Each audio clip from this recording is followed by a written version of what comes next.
Hello. So today we're going to start chapter 8, and our focus will be on a new functional group called ethers. They look a little bit like an alcohol, but instead of having an alkyl group bonded to an oxygen and having that oxygen then also be bonded to a hydrogen, so an alcohol, right? We've got an oxygen that is directly bonded to two alkyl groups. And they don't have to be the same groups, right? So R or R prime, and that prime is just sort of letting you know that those R groups are different. Some people use R1, R2, that's fine. However, you have to designate that. But we classify these as either symmetrical or unsymmetrical. A symmetrical ether would be where your two alkyl substituents are the same. And an asymmetrical or an unsymmetrical ether would be where they were different. Ethers have different physical properties. As you can imagine, if that oxygen is not directly bonded to a hydrogen, then you don't expect that your ether is going to be able to hydrogen bond with itself, and that's going to affect some of its physical properties. And later on, we'll talk about those physical properties. We'll also talk about the utility of this functional group in organic synthesis. They don't react the same way as an alcohol, and they can be pretty useful for us in synthesis as a solvent because of that. So let's just get started and go through a couple of examples. I'll start small and just, for symmetrical ether, how about we just pick diethyl ether? And so what that means is I'm going to draw two ethyl groups with an oxygen sort of in the middle of the two of them. Right? And so you can either, there's two different ways to name this. The common way, and by the way, for these little ethers, usually the common name is the most widely used name. This is either diethyl, because two means di, right? Diethyl. And then as a separate word, ether. And that's it. And sometimes we just call this ethyl ether, and often some people just call it ether, as if this is the only ether that exists, but it's not. But diethyl ether is the common name. IUPAC, or systematic nomenclature, is a little bit different. Instead of naming this for the ether, we are going to name it for the alkane that it would have been, right? So you're looking actually for your parent hydrocarbon, and that is your longest continuous chain of carbons that bears the functional group. With IUPAC nomenclature, your functional group, or anyway, it's an ether, but the substituent is going to be the OR group. And with a symmetrical ether, it's, the oxygen and then one of the ethyl groups. And instead of calling it ethyl, we're going to call it ethoxy because we have an oxygen there, right? It's not an ethyl group, it's an ethoxy group. And then we're going to name it for the hydrocarbon, or the parent hydrocarbon, right? And the longest continuous chain for us before you hit that oxygen is 2. So it would be an ethane derivative. And so the substituent would be ethoxy. And then all one word, we'll just tack on ethane.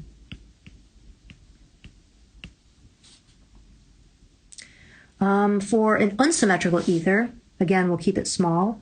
I'll put just a methyl group on one side, so CH3, and then the oxygen, and then we'll just stick an ethyl group over here. So the common name for this is going to be ethyl methyl ether.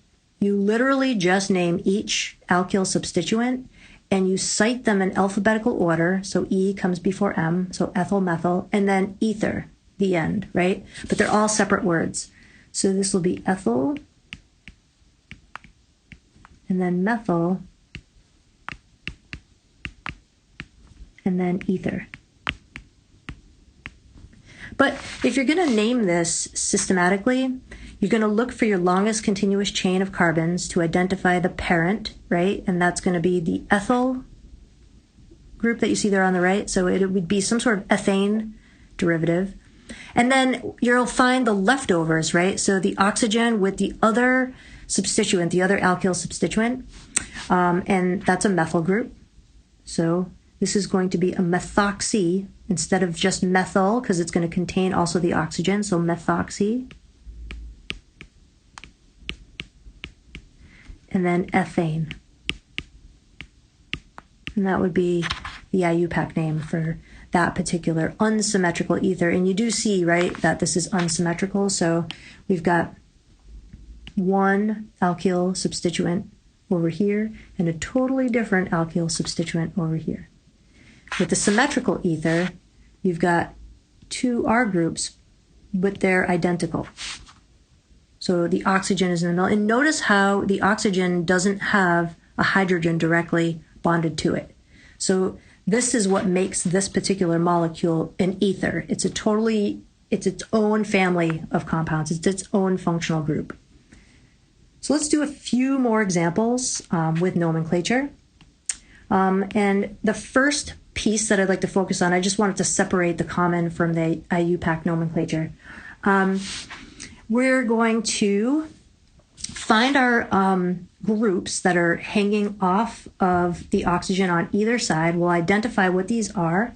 So let's circle these. Over here, I see an isopropyl group. So this is an isopropyl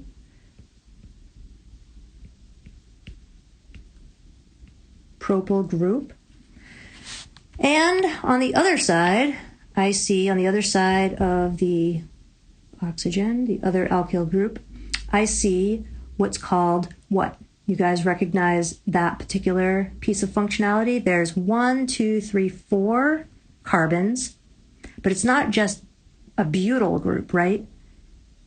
Remember this? It's a sec butyl group. We have removed a hydrogen from the second carbon and put the oxygen on there. So this is actually a secondary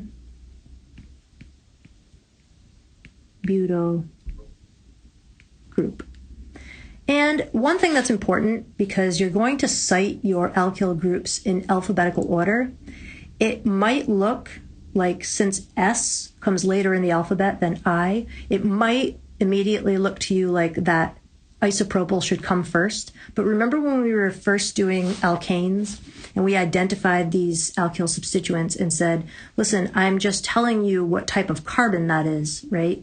I'm not telling you that I have some weird little like isomer, right? I'm telling you it's either tertiary or it's secondary or N, right? You wouldn't necessarily alphabetize N for normal, right? So this right here is not going to be alphabetized.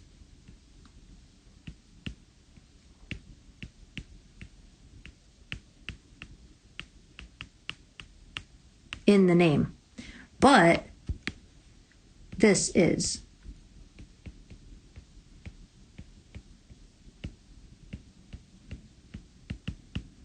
So when we go to name this compound, we are going to call this sec-butyl, because B comes before I, and then a separate word would be isopropyl,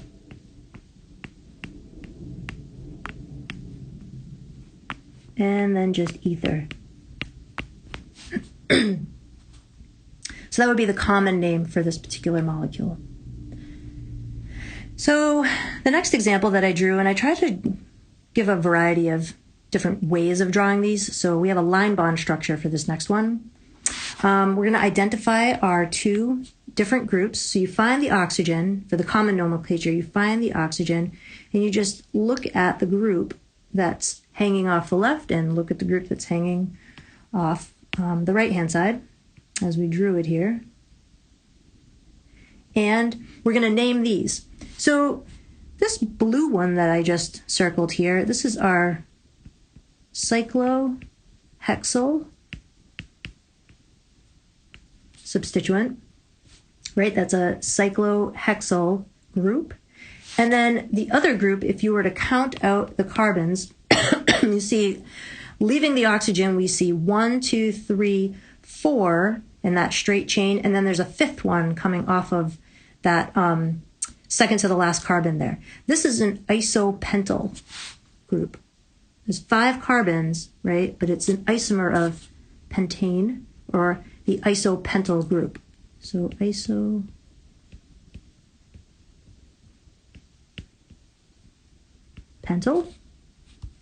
And so now all we have to do is put these two together in alphabetical order.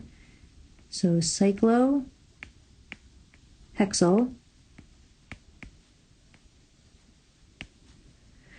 and then isopentyl,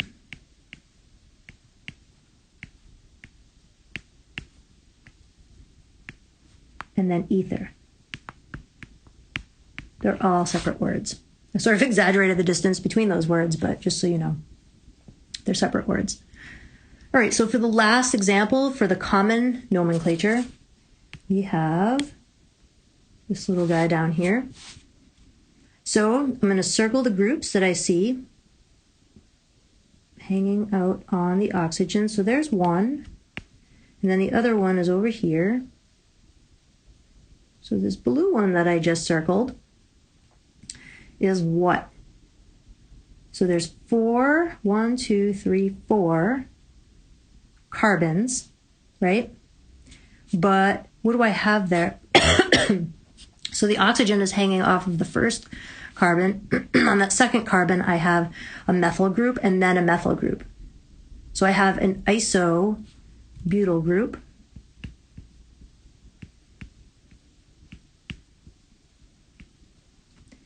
And then the yellow is going to be, so that oxygen is hanging off of a tertiary, so tertiary carbon, but there's 4 carbons in the alkyl substituent, so it's a tert-butyl group. And just like in the first example, this is not alphabetized.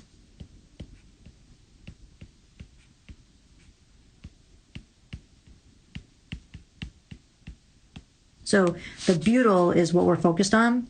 So for the name for this one, it's going to be tert-butyl,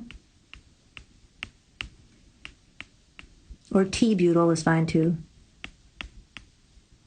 And then separate word isobutyl, and then ether, because it's an ether. So that would be the common name for that particular molecule. So moving on to some systematic nomenclature. I have some more examples here. This is going to be a little bit different. We're not going to name both of the alkyl substituents and then put them in alphabetical order and then just call it an ether. What we're going to do instead is name the alkane. So you want to look for the longest continuous chain of carbons. And then you're going to cite these substituents by replacing the YL, right, with an oxy, right? So instead of saying, for example, like methyl, if that methyl group has the oxygen attached to it, it's a methoxy group. So let's just circle these for a second to identify what I'm talking about. Here, I've got my longest continuous chain of carbons, and I can actually number these if it's easier to see. So we'll say starting, and again, you're also going to want to give your functional group priority. So I can number this from left to right or right to left, but if I number it from left to right, then that OCH3, that's my substituent, is going to get the, and that's the functional piece, right, is going to get priority, or the lowest number. So 1, 2, 3, and 4. I know that this is some butane derivative, right? And I also know that I see on the second carbon what makes it an ether, but this is a methoxy group, because it was just a methyl group, but now there's an oxygen attached to it. And for systematic nomenclature, I'm going to call this 2, because it's on the second carbon in my parent compound, right? So the longest continuous chain is 4 carbons long, and on the second carbon in, I have a methoxy group. And then part of that word, instead of, it's not going to be a separate word, it's just all one word. It's methoxy and then butane, because there's 4 carbons. And that's it. So 2-methoxybutane. Okay, so for the next one, this looks like, let's see, I've got 2 groups that look the same on either side of this molecule. And this one's going to sound funny, but what are you going to do? It is what it is, right? So those are the 2 groups. And the longest continuous chain of carbons for our parent hydrocarbon here, our parent alkane, 1, 2, 3, and 4. But what are these weirdo groups? They're both the same. So that would have been an isopropyl group, but notice how it's not just isopropyl, right? Those carbons and hydrogens are not alone. There's an oxygen hanging out with them. So this is, they're both actually isopropoxy. And there's 2 of them, so it would be diisopropoxy. And then you have to go ahead and let people know what carbons they're on, because those could have been anywhere, right? And we've got 4 carbons in our longest continuous chain, so our parent hydrocarbon is some sort of substituted butane, right? And on carbon 1 and, so comma, on carbon 4, and then a dash, I have 2, so di, and then isopropoxy, and then all one word, butane. And that's it. So remember, with the IUPAC nomenclature, we start tossing in numbers. It makes things a lot easier to draw from the name, in my opinion anyways. The last example that I have here is I'm going to find my longest continuous chain of carbons, and that has to contain my functional group. So there's an ether there. I see that little oxygen in the middle, right, flanked by 2 alkyl groups. I also noticed that the smaller group, right, that's going to contain the oxygen is over here. So this is an ethoxy. It would have been an ethyl group, but we're going to call it ethoxy because there's an oxygen on it, right? And if I want to count the carbons, I have to give priority to my functional group. So I have to be pretty careful for the direction I'm going to number this, because I see I have another alkyl substituent hanging off the chain. So I want to make sure I have the right number for that. Now it looks like either way I number it, that methyl group would be on carbon 3.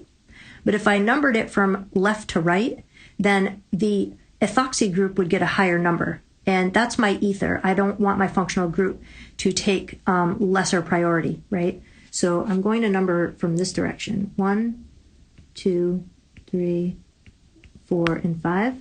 So I have some kind of pentane situation going on, right? And what do I see?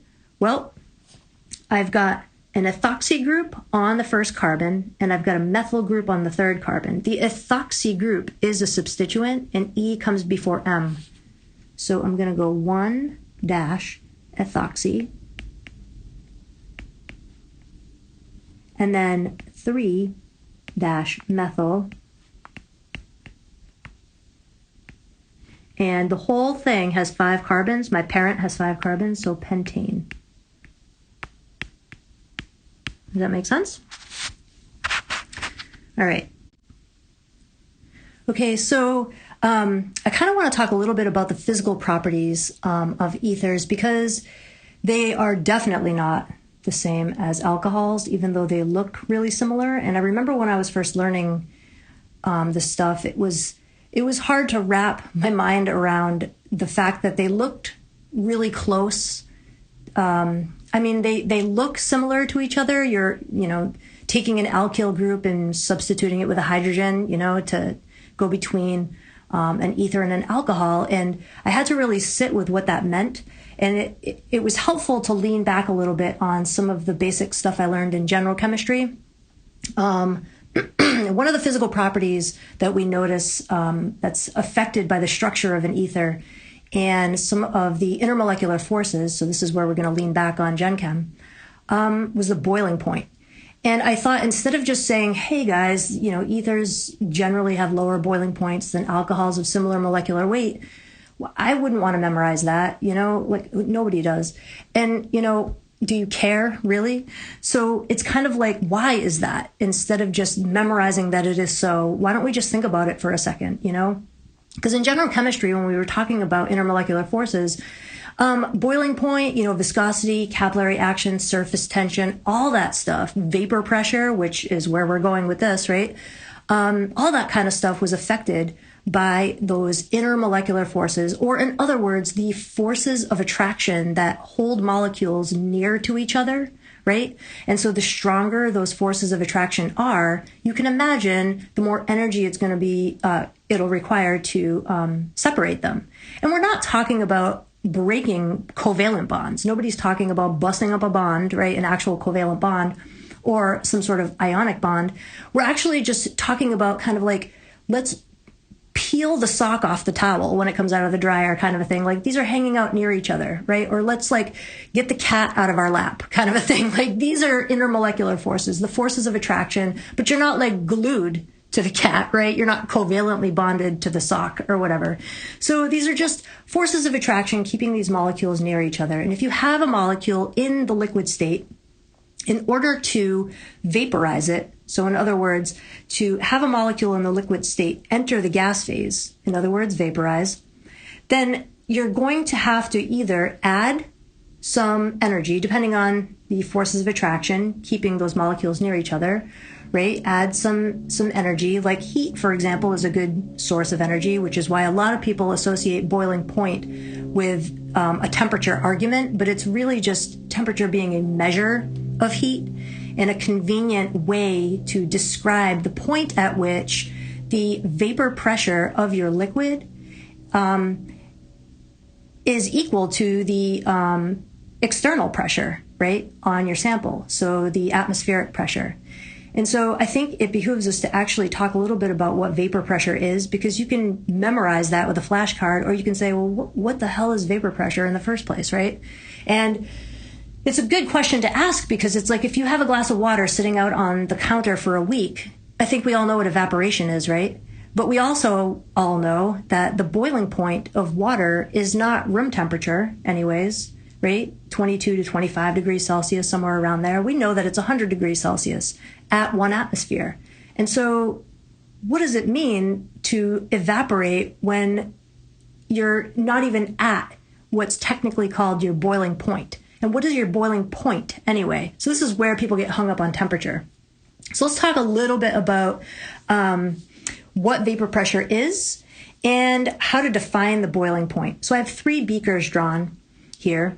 And basically, in the first beaker, I tried to make it easy for us to see that most of our molecules are in the liquid phase. And I drew a couple of little dots above it so that you can see, there are occasions where some of the molecules have sufficient kinetic energy, so the energy of their motion, right? So they have energy sufficient enough to overcome the intermolecular forces holding them in the liquid phase, and they can break free and enter the gas phase, even when it's not at the typical, right, or expected temperature at which you would think this thing would boil. So you've got some molecules that have sufficient kinetic energy to break through the liquid phase and enter the gas phase.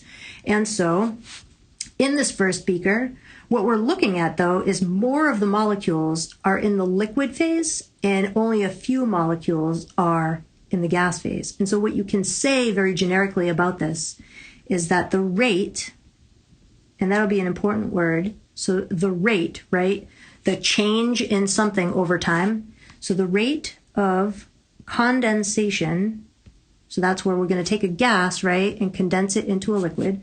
So the rate of condensation, I'll just put COND here, far exceeds the rate of evaporation or vaporization. So in that first beaker, the picture is telling us that I'm staring at a sample that is mostly in the liquid phase. The rate of condensation is far greater than the rate of evaporation. And all of these beakers are closed systems. I tried to draw a little lid on there. So in the second beaker, I drew a few more dots in the gas phase so that we're looking at a situation where the rate of condensation is greater than, so COND, greater than, but not far greater than, the rate of vaporization or evaporation. And then there's this little sweet spot, right? This is where the rate in this third beaker of condensation equals the rate of evaporation or vaporization. At that point in time, when the rate of condensation, and that's a very important word, just like when we say average kinetic energy, right? We're saying the rate of condensation is equal to the rate of vaporization or the rate of evaporation. This particular sample is in dynamic equilibrium.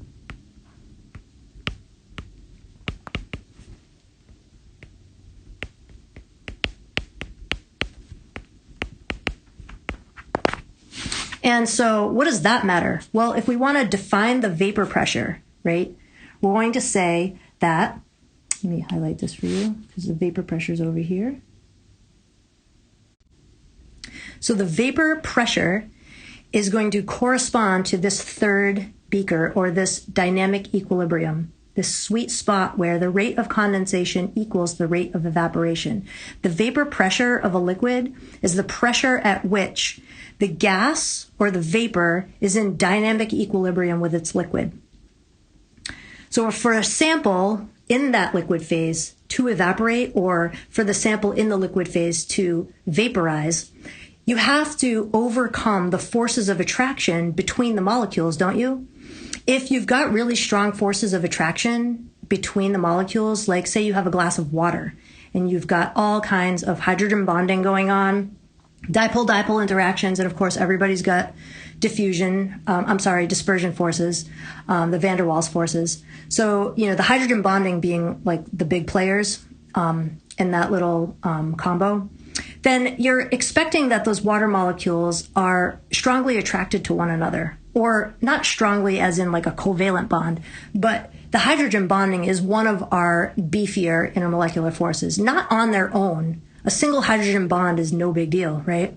But when you can have hundreds and millions of these things going on in a glass of water, then yeah, a little army of hydrogen bonding is kind of a big deal. And so that type of intermolecular force, so that force of attraction between those molecules, is going to require a little bit more energy, right? In order to get them apart. And what then happens though, when you do get these molecules to sort of come apart from each other, not break the molecule, we're not severing covalent bonds, but we're going to get the molecules away from each other. We know that in the liquid phase, so in a liquid, whoa, that's the wrong, sorry, I just drew with the highlighter. So in the liquid phase,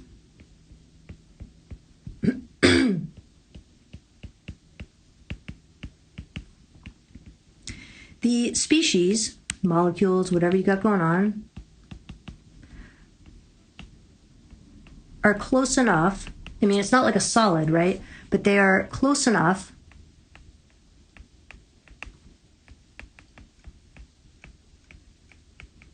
to slide by each other.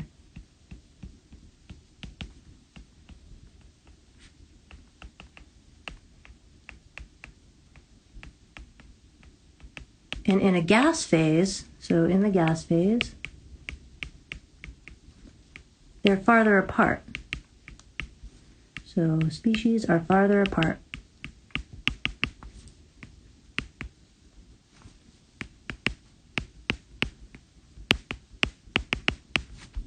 Gases are mostly empty space. Why do we care about that? Well, if the species are close enough to each other to slide by one another, like they're in the liquid phase, right? Versus in the gas phase where it's mostly empty space and they have all the, the freedom in the world to fly around and they're not near each other most of the time. Wouldn't you say that even though the intermolecular forces are the same It's not like you're changing the forces of attraction between these molecules. We haven't actually changed the structure of the molecule. But if the molecules are closer to each other, wouldn't you say that those intermolecular forces are more significant? I would say that, right? It's like cramming 100 people into one little room at a party versus like letting everybody spread out outside. So all of a sudden, those forces of attraction become more significant. So when we allow a liquid to vaporize, or when we purposely try to vaporize a liquid, what we need to do is break those forces of attraction.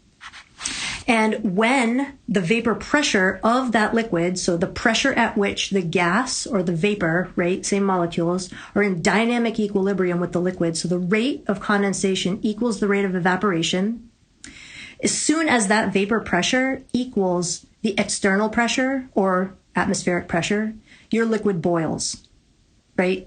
So you could have something boiling and you could stick your finger in it and it wouldn't even feel hot. So don't think of boiling as like, ooh, ouch, right? That has nothing to do with it. It's when the vapor pressure of the liquid equals the external pressure. So your boiling point then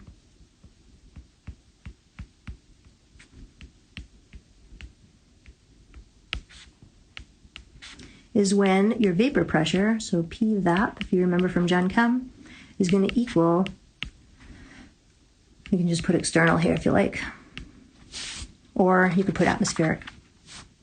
So I guess like a nice easy way to think about this, I'm sure that you guys have heard about water requiring less energy or taking less time with the same amount of energy to boil at higher altitudes.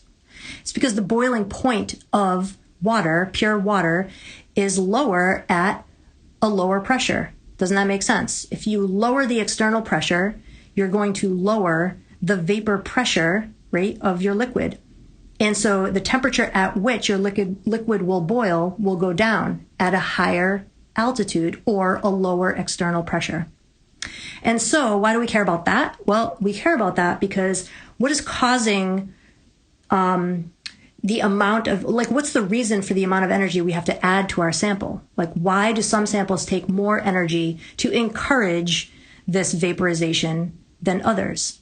Well, we just talked about the fact that when something's in the liquid phase, when a sample is in the liquid phase, you have these molecules or these species, they're able to slide past each other. They're just closer together. So if the intermolecular forces are really insignificant or really weak, right, then you can imagine that that particular sample will have a higher vapor pressure, so it would be easier for those molecules to leave the liquid phase and enter the gas phase than it would be, say, for a sample of ethylene glycol or water or whatever, right? Something that can hydrogen bond. Because those intermolecular forces are stronger, you would expect the vapor pressure to be lower. More of those molecules are hanging out in the liquid phase than they are in the gas phase. And in order to get them into the gas phase, it's going to take more energy. So you expect the boiling point of that sample to be greater. So when we're going to look at the physical properties of these different functional groups, if one of those physical properties is the boiling point, you have to think about the vapor pressure, and you have to think about what affects the vapor pressure, right? And these intermolecular forces affect the vapor pressure of our samples.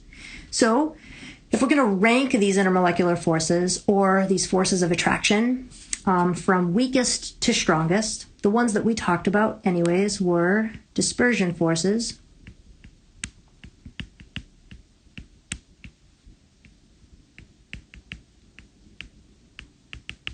and those will be our weakest intermolecular forces. And by the way, everybody has dispersion forces, even single atoms. So I want to take a little bit of time after I rank these and just talk about what the different forces of attraction are, and in order of from weak to strong. So the next intermolecular force that we have, strength-wise, is a dipole-dipole interaction.